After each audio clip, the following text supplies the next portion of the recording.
Ned spent his entire school years alone. Before the spell, Ned Leeds and Peter Parker were best friends since childhood. They built Lego Death Stars together, shared secrets. Ned was the guy in the chair, Peter's partner in everything. They went through high school together, ate lunch together, worked on projects together. Ned discovered Peter was Spider-Man in Homecoming and became his most trusted ally. He helped Peter track villains. He covered for him when Peter disappeared. I'm looking at porn. But after Doctor Strange's spell, all of that is gone. In Ned's memory now, he had no best friend. He spent his entire high school experience alone, sitting by himself at lunch, going to Homecoming without a date or a friend. The guy in the chair never had anyone to be the guy in the chair for. Ned's whole teenage years, rewritten as lonely, isolated, friendless. This is devastating because Ned's entire identity was built around his friendship with Peter. He was Peter's wingman, his backup, his moral support, and now in his memory, he has no one. Imagine living your teenage years thinking you had no friends. That's Ned's reality now. Peter remembers their friendship, every joke, every moment, every adventure. But Ned doesn't. And the saddest part? Ned doesn't even know what he's missing. He thinks this loneliness is normal, that this is how his life always was. MJ went to Europe with strangers. Before the spell, MJ and Peter's relationship was the heart of Far From Home. They went to Europe together on a school trip. Peter planned to confess his feelings on the trip, to give her the Black Dahlia necklace.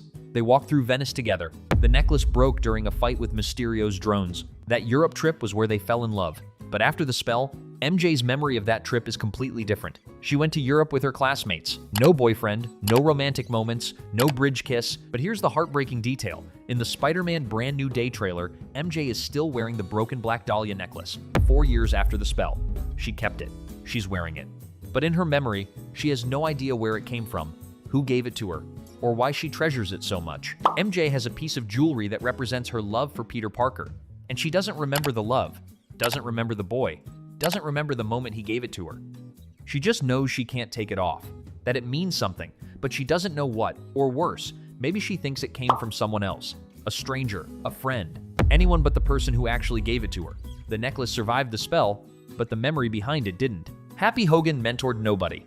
Before the spell, Happy Hogan became Peter Parker's father figure after Tony Stark died. Happy drove Peter everywhere, picked him up from school, gave him advice, looked after him when Tony couldn't. Happy and Peter had a bond. Happy saw Peter as the kid Tony cared about most. And after Tony's death, Happy stepped up. He was there for Peter during his grief. He gave Peter Tony's glasses. He told Peter that Tony believed in him. Happy even started a relationship with Aunt May, partly because of Peter. He loved May, but he also loved the kid she was raising. In Far From Home, Happy flew to Europe to save Peter. He helped him build a new suit on the jet. He told Peter that Tony would be proud of him. But after the spell, all of that is gone. At the end of No Way Home, Peter visits Aunt May's grave, and Happy shows up. But Happy doesn't recognize Peter. Peter asks, "Through Spider-Man? You?" Same. That's it. In Happy's memory, he never mentored Peter Parker. He never drove the kid around, never gave him advice. Happy's entire relationship with Peter, erased, replaced with a vague memory of knowing May through Spider-Man. The most heartbreaking part? Happy told Peter in Homecoming, "You're a good kid, and May's lucky to have you." That moment never happened in Happy's memory anymore. Peter remembers it, but Happy doesn't. If you're enjoying this breakdown of the most heartbreaking spell in the MCU, make sure to subscribe and hit the notification bell. We're covering every Spider-Man detail as Brand New Day approaches in July 2026. Let's keep going. Tony Stark's funeral had one less person. Before the spell, Peter Parker attended Tony Stark's funeral in Avengers Endgame. He stood with the heroes, with Pepper Potts, with Happy Hogan, with everyone who loved Tony. Peter was devastated. You could see it on his face. He cried. He mourned the man who became his mentor, his father figure, the man who believed in him when no one else did. But after Doctor Strange's spell, Peter Parker was erased from that funeral. In everyone's memory now, there's one less person standing with the mourners. Was there an empty space in the lineup where Peter stood?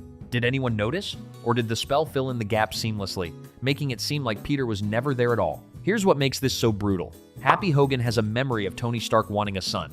Tony loved Peter like a son. But after the spell, in Happy's memory, that kid doesn't exist. The Stark Internship never existed. Before the spell, Peter Parker's cover story for being Spider-Man was the Stark Internship. Anytime Peter disappeared to fight crime, he told people he was at his internship with Tony Stark. It was the perfect lie. Everyone at Midtown High knew about it. His teachers excused his absences because of it. Aunt May was proud of it.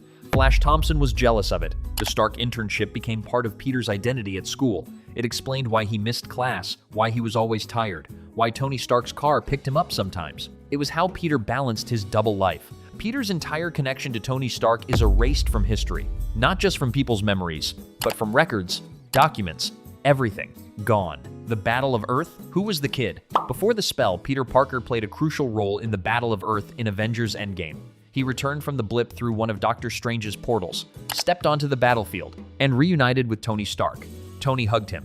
It was an emotional moment, the mentor and the kid, together again after 5 years. Then Peter fought alongside the Avengers, activated instant kill mode on his suit, joined the relay to get the Infinity Gauntlet away from Thanos. He handed the gauntlet to Captain Marvel, nearly got crushed, fought with everything he had. And when Tony snapped his fingers and died, Peter was there, kneeling beside Iron Man's body, crying, saying, "We won, Mr. Stark." Peter was one of the last people Tony saw before he died.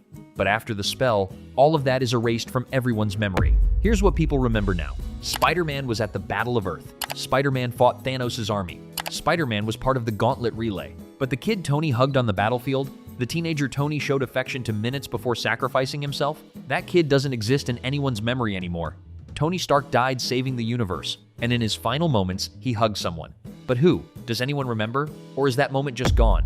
The Washington Monument makes no sense. Before the spell, the Washington Monument incident in Spider-Man Homecoming had a clear story. Peter Parker's academic decathlon team was visiting Washington, D.C. They took a piece of Chitauri tech with them. It exploded in the elevator of the Washington Monument, trapping Ned Leeds, Liz Toombs, and the rest of the team inside. The elevator started falling, and Spider-Man showed up, crawled up the monument, broke through the window, saved everyone, including Ned, Peter's best friend. The entire incident made sense because Peter was part of the decathlon team. He was there. He knew his friends were in danger, so he saved them. But after Doctor Strange's spell, this story has massive holes.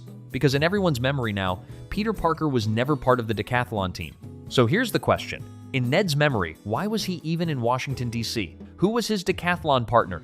The team competes in pairs. Who did Ned room with at the hotel? Who did he sit with on the bus? All of these details require Peter Parker to make sense. But Peter doesn't exist in Ned's memory anymore. So what does Ned remember instead? Does he think he went to Washington alone?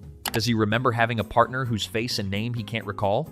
Or did the spell create a false memory of a completely different person filling Peter's role? Either way, the Washington Monument incident doesn't make sense anymore. Spider-Man saved the decathlon team, but why were they in danger? How did the Chitauri tech get there? And why was Ned on the team if he had no friends? The entire story, full of holes that nobody notices. Flash wrote a book about nobody. Before the spell, Flash Thompson wrote an entire book called Flashpoint. The book was about his experiences with Spider-Man, and more importantly, his friendship with Peter Parker. Flash didn't actually like Peter. He bullied him, called him Penis Parker, made fun of him constantly. But in Flash's mind, he and Peter were close enough to write a book about. Flashpoint detailed Flash's supposed friendship with Peter Parker and his connection to Spider-Man. Flash even did interviews promoting the book, talked about Peter on podcasts, wrote about their relationship in detail. The book existed.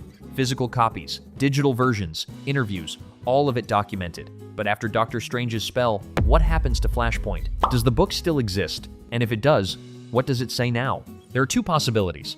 First, the book only mentions Spider-Man now. All references to Peter Parker were magically erased or rewritten. Flash remembers writing a book about Spider-Man, but the supposed friendship with Peter?